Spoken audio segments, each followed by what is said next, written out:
Good morning, everybody. It's Thursday, September 5th, and this is the AgYield War Room. I'm Dan Dempsey, and I'll be moderating today's session. As always, if you've got any questions or comments, please feel free to drop us a line in the chat area, and we'll be sure to get to it during the show. Overnight markets here, December corn down 2 3/4 at 410. November soybeans were down 9 at 1012.5. And December Chicago wheat was down 7 at 573 3/4. Weekly export sales are bumped one day to tomorrow due to Monday's holiday. We did, however, have August private payrolls out this morning. 99,000 were hired last month. That was lower than the estimates. They were looking for 140,000, and it was below the revised total of 111,000 for July. So a miss there on the private payrolls. No export sales announcements to speak of here. Guys, only thing I saw here this morning, really, GFS gets a little wetter for Brazil in kind of the 10 to 14 day was one thing that popped up. So, Ben, maybe a few thoughts just on market stuff, and we'll throw it around the room from there. Yeah, I think that we've seen a nice bounce. People continually ask the question: are the lows in? I don't know.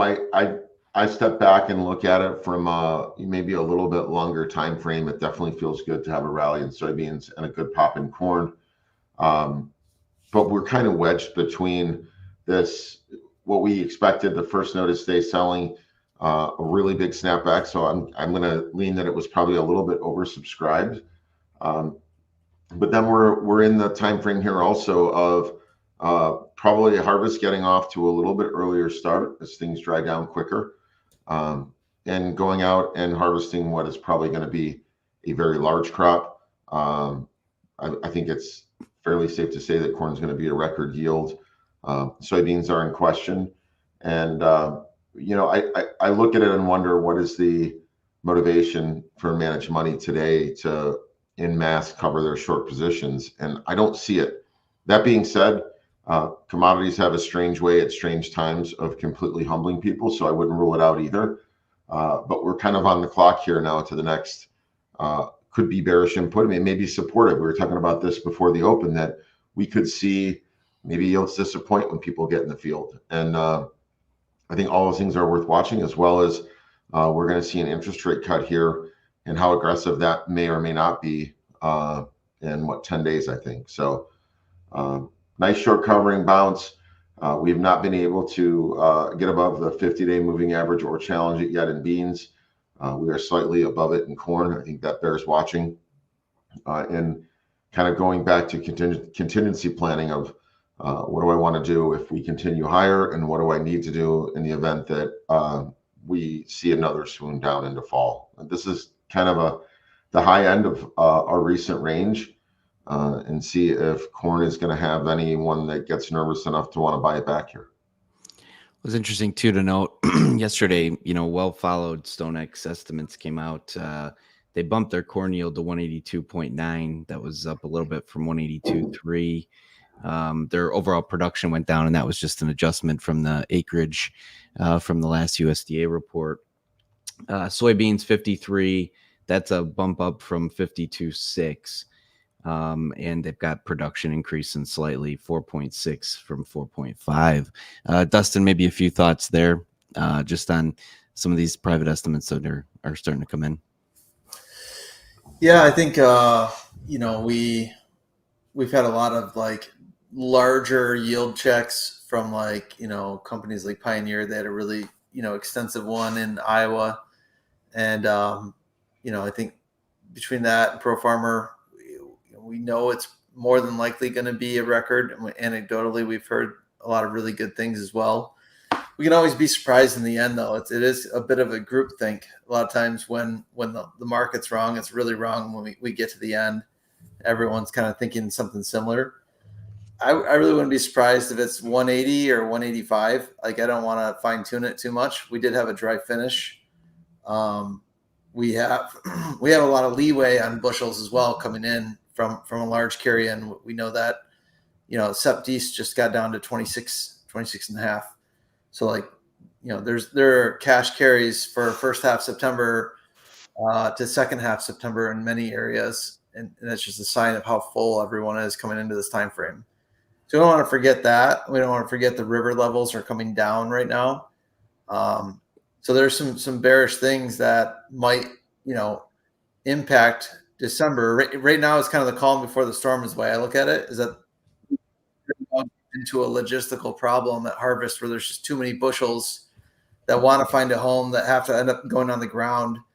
And when that gridlock happens, you might see something similar to what we saw last year in spreads, where the December contract takes the brunt of that hit, and then anything out into the future maybe not as bad, right? There's no panic to go sell Dec 25 corn, for example, if we're gridlocked with too many bushels at harvest 24. So that's what I'm focused on. I whether it's 182.3 or 182.9, I mean, it would be beyond me to guess that. But I just know that there's a lot of leeway regardless. Very good. You referenced Mississippi River levels. Excuse me. We've got the gauge in Memphis fell to an all-time low at 12.4 feet below where it should be, expected to drop 7.5 feet by mid-September. So that was last October that it dropped to 12 feet below. So we're getting kind of close to those levels. Barge rates are spiking. So, I know, Dustin, multiple times when things were happening last year with regard to river levels, you were putting charts up, and it certainly had a clear reflection in the spreads. I mean, we talked about it a number of times. So something to certainly keep an eye on here. What's crazy about that, though, is it was, I don't know that it was even, the river levels definitely had a point in allowing that spread to get as wide as it did last year. No question. What spread are you referencing? The Dec March, Dec anything really. I mean, Dec March got to 2,600 right there. And go look at the low of the spreads last year. It was the day before first notice day. That tells you something. Look at what happened in Sep Dec last week. It's also not just about where barge rate is and the appeal for these receipts. It's also the people that haven't sold yet that need to sell that contract. So last year, what happened? We had a really good cash situation for growers. A lot of people were selling $7 plus corn in early 2023. You get to late 2023, and the need to raise cash was not that high, and they were able to do that by more freely selling beans. Beans had a high ratio to corn at the time, so a lot of cash was being raised by selling beans. The transfer of ownership from grower to commercial happened much faster for beans. And then, the price of corn was not a desirable price compared to where it had been for the 2-year average. So you're a sub $5 corn price there for most of harvest.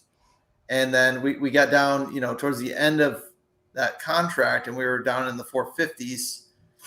And what happened was the December contract really fell apart in the last week and a half, especially. So that shows you that it was more about the fact that people were forced to do something with a basis delivered contract, for example, in December, or they're forced to make a decision on that. If they hadn't got their needs met or bought off the December contract, they had to roll to March. There was a huge position that needed to be rolled forward, and it happened not just with the December contract of 23, where it widened to March and everything else. It also happened with the March contract as well. Right, river levels were not an issue in March. It was because of the positioning problem. It happened to a much greater degree for March and beyond after that as well. So go look at the week of first notice day for the March 24 contract as well. Just completely dropped off the chart. So that, I think to me, it's more about the fact that there were so many bushels that wanted to have a sale before then, didn't get that chance that they wanted to get to, and then all of that selling and all the rolling happened at the very end of that calendar date. And that's what's caused the spreads to widen. And the same thing just happened with the September contract. We bounced all the way to 7 under Sep to Dec back after that July WASDE release. 7 under. That was a market fluke. It shouldn't have been there, obviously. We finished at 26.5 under right before first notice day. It's a positioning problem. There was too many bushels that didn't get a chance to sell they wanted to, and then they're forced to do it contract rolls off. That's good stuff. Anybody, anything to add before we wrap up grains? Yeah, I was just going to add, talking about, crop size, and we've talked about this a little bit, but, it's not really a good finish for beans. We talk about, it's been dry. It's been quite dry. I mean, it's been cool. We had a heat streak there last week. What's going to be really interesting, I think, when we get in the fields, I mean, I think we were trading, like I said, Pro Farmer was 55. I think we've traded some giant numbers, and, we talked about this yesterday, kind of off market, but, those years, 2016 through 2018, when we had a massive shift in the ice dates from corn on corn on corn for 5, 10, 15 years, that kind of switched to beans, and we adopted some, better practices, and, tried to treat soybeans like an actual crop, not a rotation. And we had those monster yields. And I remember those years we had guys they had thousands of acres that were averaging in the 90s and hundreds, and it because they had no disease pressure, and it was the first year it had been beans for a long time. And I'll say the same thing happened on our farm. I mean, we had fields that were corn on corn for 15 or 20 years. And I think we were averaging in the 90s when we had those big switches. So I think the numbers that were thrown around in soybeans, in the mid 50s national yield, I think it's going to be really hard to get. I think it's going to be hard to see those kind of averages that we saw 5 years ago, even. I mean, obviously the trend yields are always up, but I think we saw kind of an aberration, in that. Like I said, 2016 through 2018, when we had, so many acres that switched more to a normal rotation. And I would say that's kind of normal now in Illinois. When you, Dustin, just more of a 50-50 rotation. I know it is on our farm in Northern Illinois and our clients in Central Illinois. So I just think that's a big question mark in my head as I kind of think through, what could be a big surprise, are those soybean yield numbers attainable? I don't know. I guess we'll see once the combines start rolling.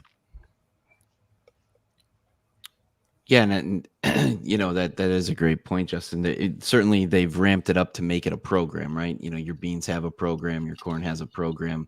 But to your point, we didn't knock out national yields with those numbers. I mean, that's your overall point, right? I mean, to get to these numbers, I remember, the last record we had, I mean, it has been 5-6 years now. And I think there's a reason for that, right. Just that kind of to go take out, white mold and all these different things that you do from not planting beans for a long time on a field. And then you switch over to beans and you have these amazing yields. South America, for example, is, beans on beans on beans, right? And there's a reason why you get a yield drag. And you can put fungicide down, you can do all these things, but it's harder. You can't really replicate the fact that it hasn't been beans for so long and then put beans on it. And we went through that phase in a 2-year time frame, really.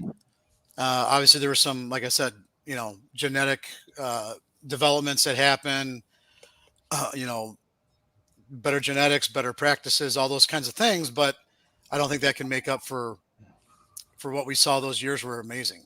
I mean, we were, like I said, it rained all the way through August, September. It was kind of the perfect conditions. So not saying we can't get those numbers, but we're throwing around numbers that are, when I think we were trading the lows, 2 weeks ago, I think we were, kind of trading, record pod counts and 55 plus national average. I'm kind of skeptical at this point, I guess, with the kind of finish we had. I think it was possible. I don't think you can go 4+ weeks with minimal rain and finish phenomenal like that. Sure. And so the market would be out of position for something of that. I think that's, well, I think we have rallied. So I'm not, like I said yesterday, we've rallied 60, 70 cents off the low. But I do think it's going to be, what we've traded, the big fund short position, you've dry in South America. I think we've traded some really bearish fundamentals going into first notice day. So I think now the market's got to really prove that we have those kind of yields, and and things like that. We ran into demand, right? We finally broke into some good demand numbers. Crush is still record. So we do have some, I think, friendly things demand wise, and some things you kind of got to look out for and say, like, South America, we're penciling down another gigantic crop, and it's the driest it's been in decades. So all those things can change. It is the dry season. It can flip and get, rainy and fix all that up, but we are La Nina. I mean, there are some things that should probably throw some caution out forward for just being ultra bearish at, decade lows. Yeah. No, very, very good points. Real quickly here, Rylan, looks like we're waiting for cash to materialize in the cattle, and pork cutout was sharply lower. So what are a few thoughts you got here as we start the morning? Yeah, just really quick, still waiting for cash to pick up. So it seemed like on the FCE yesterday, bids were around 180.25. Asking prices were 184, but there were no takers. So everybody's just waiting to see what happens there.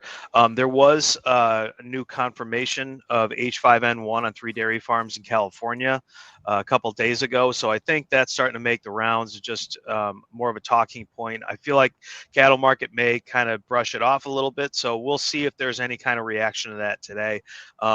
Going over the hogs, overall, it's been a really good move. We had kind of a reversal action yesterday, trade to a new high, fell back. So I think that just kind of creates a little bit of caution, but we can kind of see the longs looking more and more, I think, further out, February, April of next year, just to kind of maybe a little bit of flight to safety here, just because we know that we're in kind of the danger zone as far as price goes, just between now and the end of the year. So yeah, bellies were down big. Just feels like the overall Labor Day demand has been pretty much satisfied right now, and the post-Labor Day demand has been satisfied. So overall, still see that cutout could continue to decline, pretty much trend lower between now and the end of the year. But at least on a nice note, as we kind of said, I showed you guys yesterday, Hormel's releasing Cinnamon Toast Crunch bacon, thick cut bacon. All right. I just want to, September 16th is the release date. I just want to say this is a big deal. All right. This is the first time they partnered with somebody for a product, and there's more to come. So like, I want to see this. This is great news. We might have to start a Thursday Ryland fun fact. Yeah, there you go. I mean, to show you up, Brian. Yeah. I'm ready to sample the Cinnamon Toast Crunch bacon, Brian. So we may have to get on this. We'll do it on the show. That'll be. Hey, let's do it. All right. Thanks, Rye. Appreciate that. Just came into the open here. We got December corn down to at 410 3/4. November soybeans are down 4 3/4 now, 1016 3/4. And December Chicago wheat's down 4 3/4 at 576. A couple things to note. Tomorrow will be Fun Fact Friday, so be sure to tune in for that. You never know what you're going to get. We'll have export sales out tomorrow morning, 7:30 Central, so we'll go through that report and have those numbers for everybody. If you like the show as much as we like putting it on, throw us a like or subscribe. Doesn't cost you anything to do it. Keeps you up to speed on all things AgYield, the premium content that we occasionally will put out. So we appreciate everybody that tunes in on a daily basis. If you would, throw us a like or subscribe. Every day that the markets are open, we're streaming live on X, Facebook Live, and YouTube Live, 8:15 Central Time. Appreciate the thoughts and comments here this morning, guys. It was a good conversation. Hope everybody has a great day, and we look forward to talking to you again tomorrow. Thanks, Dan. The War Room is proudly presented by AgYield.